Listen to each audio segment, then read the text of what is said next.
Bonjour, je m'appelle Francis Lebon, je suis sociologue, professeur en sciences de l'éducation à l'Université de Paris et rattaché à un laboratoire de recherche adossé au CNRS qui s'appelle le CERLIS.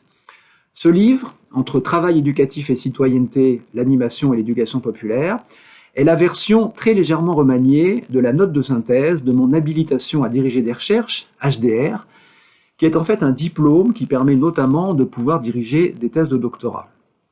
Il s'agit donc d'une synthèse de recherche personnelle, mais très souvent menée avec des collègues, et je pense en particulier à Emmanuel Delescure et Maud Simonet. Le livre dialogue aussi avec différents travaux et il mobilise également certaines données originales. Il s'inscrit par ailleurs dans une longue tradition de recherche engagée depuis les années 1960 par différents sociologues. Je pense notamment à Geoffre Dumazdier, Jean-Pierre Augustin, Jacques Yon, Geneviève Poujol, Dominique Glassman, Daniel Thym, Guy Vincent et l'historienne Françoise Tétart, avec qui j'ai eu la chance de travailler.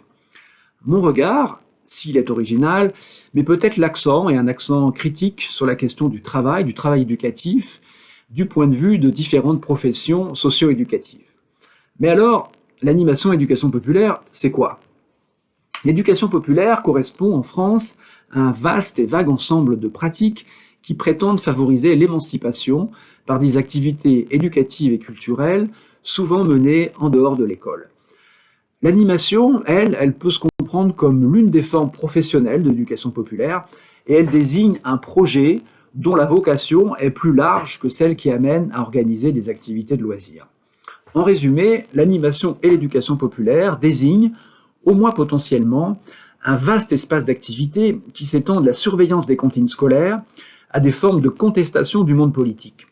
C'est-à-dire, en termes de catégories socioprofessionnelles, des employés, les animatrices, les agents de service des écoles, aux professionnels de la politique. Alors le livre, il comprend 3 parties. La première partie donne le cadre institutionnel et politique de l'animation et de l'éducation populaire. Il s'agit en particulier du secteur jeunesse et éducation populaire et du monde associatif qui lui est associé. C'est un univers qui fait la promotion de l'engagement, en particulier de l'engagement des jeunes, et qui entretient un rapport un peu compliqué, un peu ambivalent avec l'école, le champ politique et le marché du travail.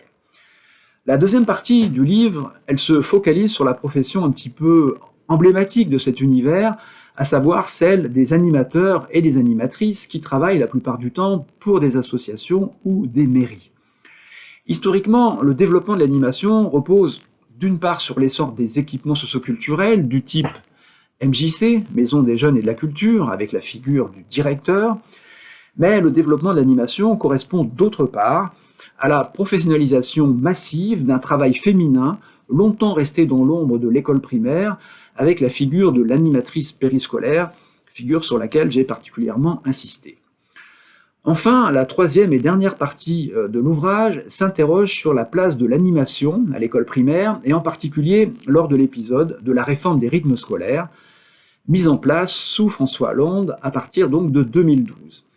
Cette réforme des rythmes que j'ai étudiée avec Maud Simonet et Nicolas Divert a suscité d'importantes critiques, en particulier parce qu'elle a mis en lumière dans l'espace public, mais surtout dans les écoles, l'animation et ses animateurs, et ce faisant, les communes et le monde associatif avec leurs prérogatives en matière d'éducation populaire, de sport, ou bien encore d'activités artistiques et culturelles. En 2 mots, cette réforme a renforcé l'inscription locale du monde enseignant.